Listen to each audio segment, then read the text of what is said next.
Hey class, this is Mrs. Lynn. Welcome to another week of remote learning. It was great to see you guys, those of you that came to last week's check-in, where we kind of talked about this assignment that I'm doing the video for. So it was nice to see you on Friday. Hopefully you guys all had a great weekend. You guys got to enjoy some of the sunshine that we had this weekend. And you're ready for this week. So in this video, I'm going to go over what we talked about last Friday, especially for some of you who weren't able to make it to the meeting. We did a review of nonfiction text features.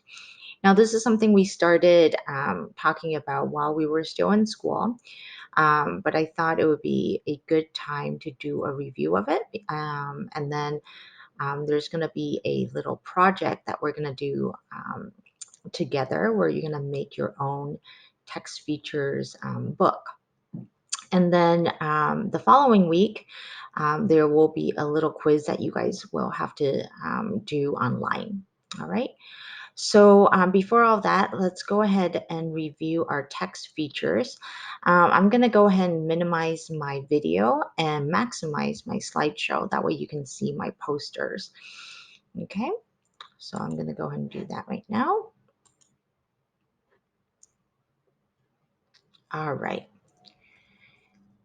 So earlier this year, while we were still in school and meeting in the library, we started talking about text features in nonfiction books. And these are features in the book that will help you understand the text and just help with comprehension. So let's go over some of these text features together. All right, the first thing that you're going to see when you open up a nonfiction book is the table of contents. Okay, a table of contents lists the main parts or chapters of a text along with the page numbers. So in the example on the screen, you'll see a table of contents for a cookbook, right? So these are the sections or the chapters that are in this cookbook along with the page numbers. Okay. Once you get into the text, you'll likely see pages that have headings, which are the titles on the top of a page or a section. So in this example of an animal book, here's the title for that chapter or the chapter title, and it's Lions and Tigers. And headings basically alert the reader about what they're about to read, right? So if I read the title Lions and Tigers, I will know to expect a paragraph or a chapter on those topics. Subheading is very similar to a heading, but it's a smaller heading that's underneath the main heading.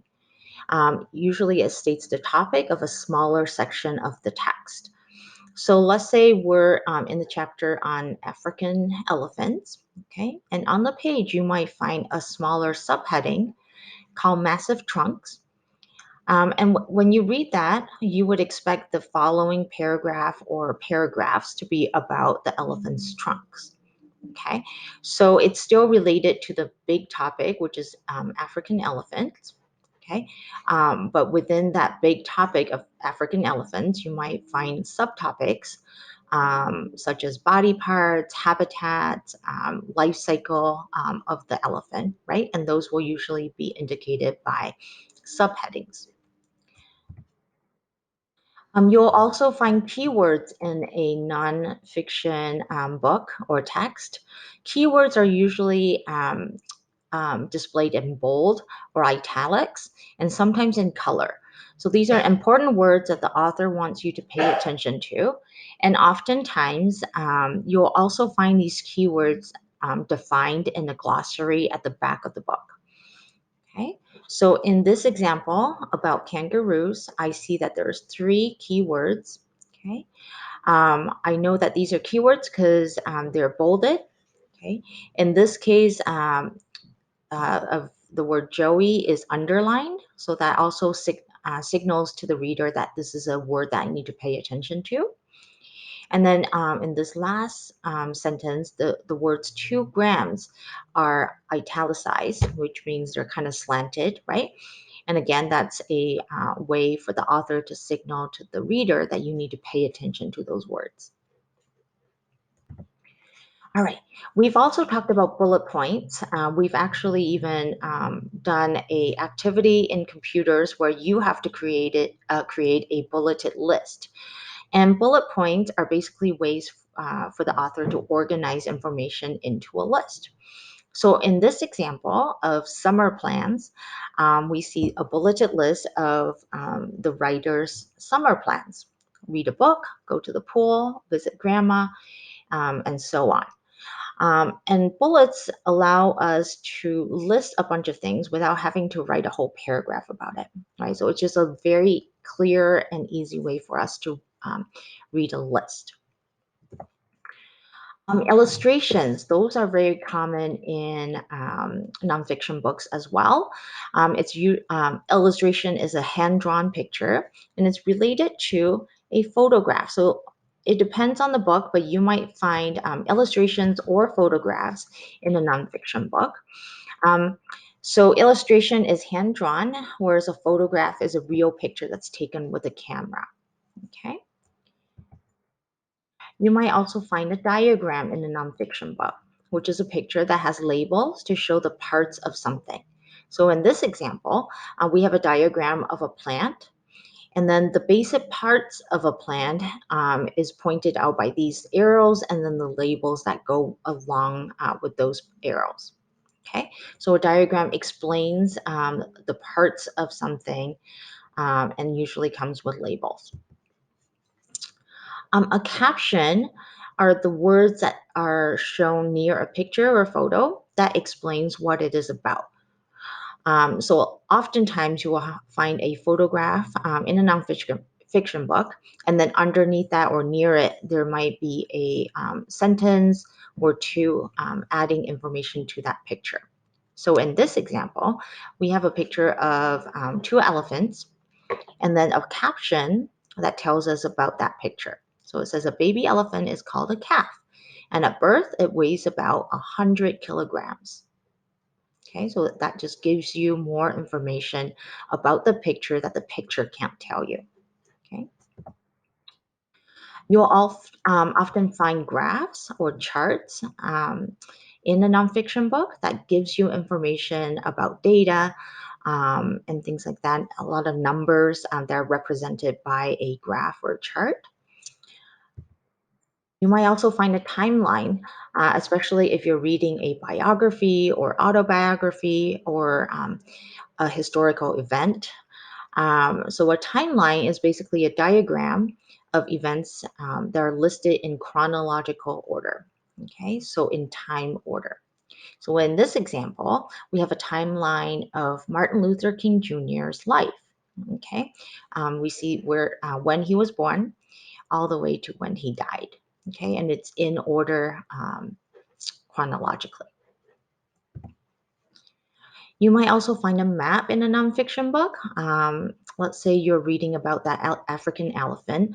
The author might choose to include a map showing where Africa is in the world, or even where in Africa you might find those elephants. Tables are another way for the author to organize facts and numbers in a visual format. So in this example, the author took a survey of students' favorite sports, and then he organized the information he's gathered in a table. Okay, so it's very easy to understand instead of having to read about it in a paragraph or in sentences. It's easier to read that data in a table. A lot of books also will give you fact boxes. Fact boxes give you additional information related to the main text. Okay, usually you can find very interesting facts in those fact boxes. They're also called sidebars. So on a test, you might have to give an example of a fact box or a sidebar. All right, so those features are some that you might find inside a book. And now we've kind of arrived at the back of the book. Okay, you're nearing the end of the book. Um, and a lot of times you'll find a glossary or a words to know section, which again provides definitions of some of the words that you found in the text. A lot of times, the keywords that were bolded or underlined or italicized inside the text will also appear in the glossary. Okay, and these just think of it as a mini dictionary at the back of your book. And then usually there will be an index also in the back of the book, which lists every topic or keyword in the book along with the page numbers where you can find those words or topics. So a lot of students sometimes confuse indexes with table of contents, because table of contents also lists topics along with the page numbers, but the index is actually more of an alphabetical list of keywords or key topics. Um, as you can see in this example, um, you might find the topic animals or the word animals on multiple pages, not just one page, right? Whereas when we looked at the table of contents earlier, usually the topic only has one page that it's on. Okay, so hopefully you understood the difference between those two. That's a common area where kids are confused by. So if you have any questions about that, you can definitely ask me in an email and I can explain it further. But that's it to the review. Now I want to show you the actual activity that you're going to be doing. So I'm going to go ahead and switch to another slide, and both of these will be posted in Google Classroom. All right, so this is the actual project that you're going to be doing. And when again, I'm going to minimize my camera and go into the present mode. So as I explained to the student last Friday, you can do this two ways, okay? So you can either print out this PowerPoint, okay, in which case you'll just have, I think it's 18 pages that you can then staple together as a book, or you can do this electronically, okay? So if you choose to print out this booklet and staple it together, then what you're going to do is fill out your name and don't worry about the due date. Okay, you're going to fill out your name, and then for each of these text features, you're going to find a magazine or a newspaper that you can find in the house that you have permission to cut up, and then you're going to do a scavenger hunt of those text features. Okay. Um, so for example, if you have permission to cut up a magazine, I would go into the magazine and try to find the table of contents. Most magazines will have that feature, but it might not be on the first couple pages of the magazine. So you might have to do a little bit of hunting. Okay, so once you find that feature, let's say the table of contents, you would cut it out and then paste it onto this page. Okay. If for some reason you can't find an example of the text feature, you can always try to draw it out. I'm not a very good artist, so that for me would be a really hard task, but maybe you're a really good artist and you would rather draw out a table of contents on your own. So you're more than welcome to do that. Um, but you would just go through the pages of this book and find examples of these text features. Okay, photographs will be a really easy one to find in a magazine or even in a newspaper. But just make sure you have permission to cut up that magazine or newspaper. All right. So that's if you choose to print this out and do this by cutting and pasting. If you choose to do this electronically, I'm going to exit my presentation mode and show you what to do if you were to do this electronically. So you can actually use a copy of this and make edits on the slideshow directly. Okay, so for example, I can go to the table of contents page, and I'm going to go ahead and enlarge my screen a little bit so you can see it a bit better. Okay, and I have to look for an example of table of contents, right? So I can do this two ways. I can try to insert an image and search on the web for an example. Okay, so I can do table of contents. Okay, and you should be able to find lots of examples of a table of contents on the web. Okay, or if you have a Epic account, okay, which most of you do, um, you can go into a Epic book. Okay, like what I'm doing. Let me see. And I'm just going to click on the first nonfiction book I see on Epic. Okay. So I'm in a ebook, right? And I'm going to look for that table of contents, which is right here, because I know it would have been the first couple pages of the book. Once I found what I'm looking for on Epic or another ebook app that you might have, I'm going to take a screenshot.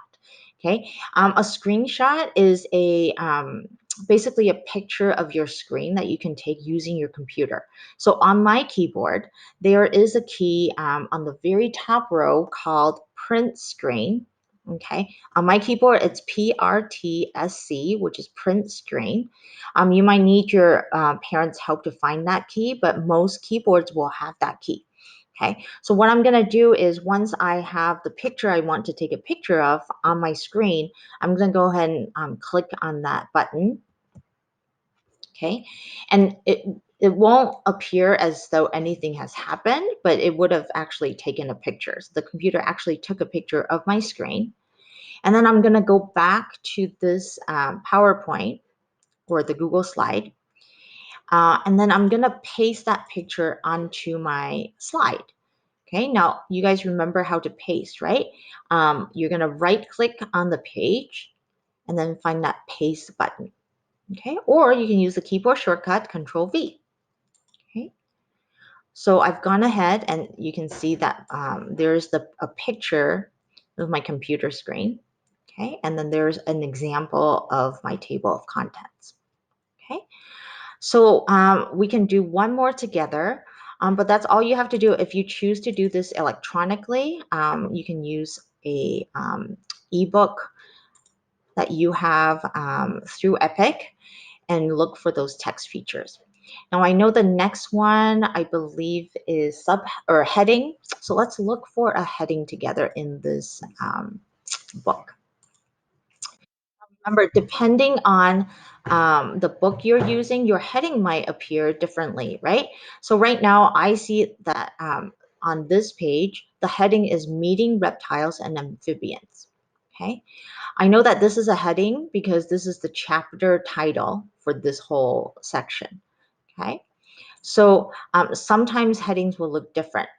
Let me go to a different page and see if we can find other examples of headings. All right. So now I see that on these two pages, the headings could be reptiles and amphibians. Okay, so that's an example of a heading. And then I also see subheadings. So if I took a screenshot of this page, I actually would end up with two examples.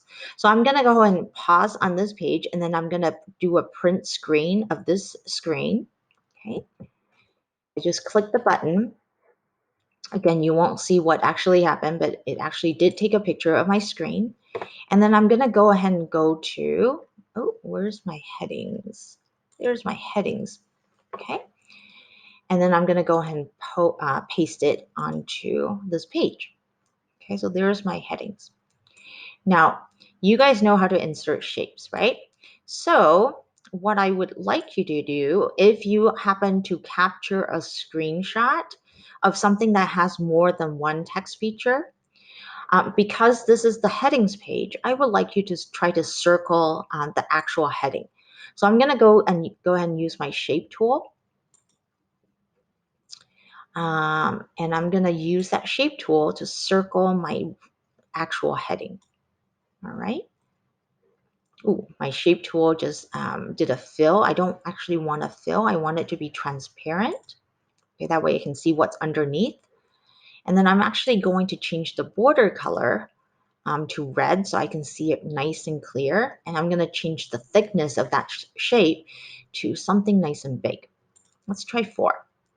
All right. Did you see what happened there? So I did the shape. I had to make it a transparent shape. That way I can see what's underneath. I changed the line color to something bright.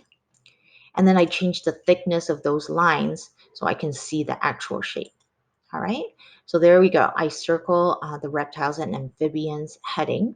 Okay, if I were to do the same with the subheading, okay, again, this is the same screenshot that I took. And I took this one because it had multiple examples of text features, right? All right, so now I'm going to circle one of the subheadings, again, using the shape. Okay, I'm going to go for the circle again. I know this is really hard to see because it's so small. Okay, but there it is. Remember, I don't want it to be filled. I want it to be transparent. And I want to go ahead and change the color of that shape to something bright and the thickness of that shape to be something bigger too. That way I can see it. Okay, so that's what you would do. Okay, let me show you another trick.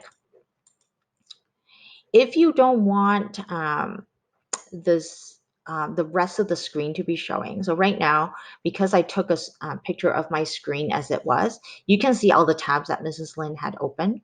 Okay. If you don't want that, there is a button right up here that allows you to crop your image. Okay, you don't have to do this. This is only if it bothers you and you want to just kind of show me the actual picture of the page instead of the whole computer screen. So once you have that image selected, you can go ahead and click crop image. Okay, and then you can like drag that black line down.